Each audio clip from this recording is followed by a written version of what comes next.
অবশেষে তোমাদের বহু প্রতীক্ষিত প্রাথমিকের বাংলা মিডিয়ামের দ্বিতীয় ফেজের ইন্টারভিউ ডেট ঘোষণা করা হলো।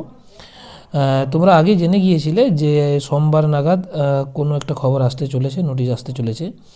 কিন্তু আমি জানি না কেন এই রকম বোর্ড করতে চাইছে। আসলে তোমরা বুঝতেই পারছো, বোর্ড চাইছে না যে ভোটের আগে সম্পূর্ণ নিয়োগটা কমপ্লিট করতে।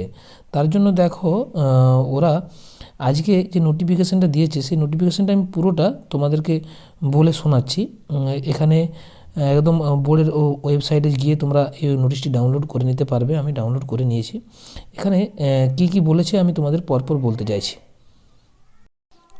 নোটিশটি কে দিয়েছে না WBBPE, West Bengal board of primary education, এবং আজকের তারিখে দেওয়া হয়েছে। নোটিশটি কিসের জন্য না, নোটিশটি বলা হয়েছে primary teacher recruitment 2025 second phase interview Bangla medium প্রার্থীদের জন্য, এবং ইন্টারভিউর সাথে এটা ভাইভা প্লাস অ্যাপটিটিউড টেস্ট হবে, সেই বিষয়ে বলা হয়েছে। অর্থাৎ প্রাইমারি সেকেন্ড ফেজ ইন্টারভিউ হবে। তাদের তারিখ, জায়গা ও ডকুমেন্টস লিস্ট জানানো হয়েছে। কোন কোন জেলা প্রার্থীদের জন্য বলা হয়েছে না, এখানে 3টি মাত্র জেলা যাদের ইন্টারভিউ হবে। তোমরা নোটিশটি পড়লেই বুঝতে পারবে, কলকাতা, ঝাড়গ্রাম, জলপাইগুড়ি। এখানে ইন্টারভিউ কোথায় হবে? সেন্ট্রালাইজেই হচ্ছে, এপিসি ভবন, আচার্য প্রফুল্লচন্দ্র ভবনে, সল্টলেক যেতেই হবে সবাইকে। কোনো জেলার জন্য আলাদা কোনো প্লেস দেওয়া নেই। আর ইন্টারভিউ কবে, এটা সবচেয়ে গুরুত্বপূর্ণ অংশ। এটা হচ্ছে কলকাতার জন্য 27-28 এই মাসেরই, ঝাড়গ্রামের জন্য 28-29, আর জলপাইগুড়ির জন্য 29-30। ঠিক কোন দিন তোমার ইন্টারভিউ সেটা তোমার কল লেটারে লেখা থাকবে, এটা অবশ্যই। ইন্টারভিউতে কী কী ডকুমেন্টস নিয়ে যেতে হবে সবাইকে বলে দিই, যেগুলো যাদের যাদের ডিস্ট্রিক্ট পড়েছে, এই 3টে ডিস্ট্রিক্টে যারা আছো তারা ভালো করে এই ডকুমেন্টসগুলো অন্তত অরিজিনাল তো তোমার কাছে থাকবেই, এবং এক সেট সেলফ অ্যাটেস্টেড ফটোকপি থাকবে, মানে তোমাকে সিগনেচার করে নেবে। কিন্তু ডেটটা দিও না, যদি ডেটটা দিতে বলে সেদিন ওই দিনের ডেটে দিবে আর কি, যার যেদিনের ইন্টারভিউ ডেট পড়বে। সহজ করে বলে দিচ্ছি কী কী রয়েছে না, ইন্টারভিউ কল লেটার যেটা তোমরা ডাউনলোড করবে আর কি। তারপরে টেট কোয়ালিফিকেশান বা সার্টিফিকেট, যেটা তোমার টেট সার্টিফিকেট পাস যেটা ডাউনলোড করেছো সেইটা, মাধ্যমিকের অ্যাডমিট কার্ড, মার্কশিট কার্ড এবং সার্টিফিকেট। উচ্চ মাধ্যমিকের অ্যাডমিটটা লাগে না, তবু করে নেবে। মার্কশিট আর সার্টিফিকেট। এখানে ডিএলএড যেটা করেছো তোমরা, বা ডিএড করেছো, যার যার বিএলএড রয়েছে সেই সার্টিফিকেট নেবে। সমস্ত ইয়ারের ডিএলএড যারা করেছো তারা 2 বছরের পুরো দুটো সার্টিফিকেট নিয়ে নেবে। সার্টিফিকেট দুটো হয় না, সার্টিফিকেট একটা, ওই যে মার্কশিট দুটো ছিল সেই দুটো নিয়ে নেবে। গ্র্যাজুয়েশন যাদের যাদের আছে তাদের গ্র্যাজুয়েশনের মার্কশিট এবং সার্টিফিকেট নেবে।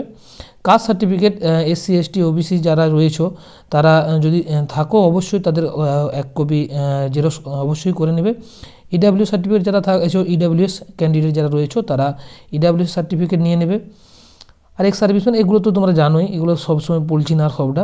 প্যারাটিচার এক্সপিরিয়েন্স সার্টিফিকেট সবগুলো নিয়ে নেবে। এবং হ্যাঁ, মেন যেটা, একটা তোমার আইডেন্টি কার্ড, যেটা ভোটার আইডি বা আধার কার্ড, এই দুটোর মধ্যে একটা তোমরা অবশ্যই নেবে, পারলে দুটোই নিয়ে যেও সঙ্গে।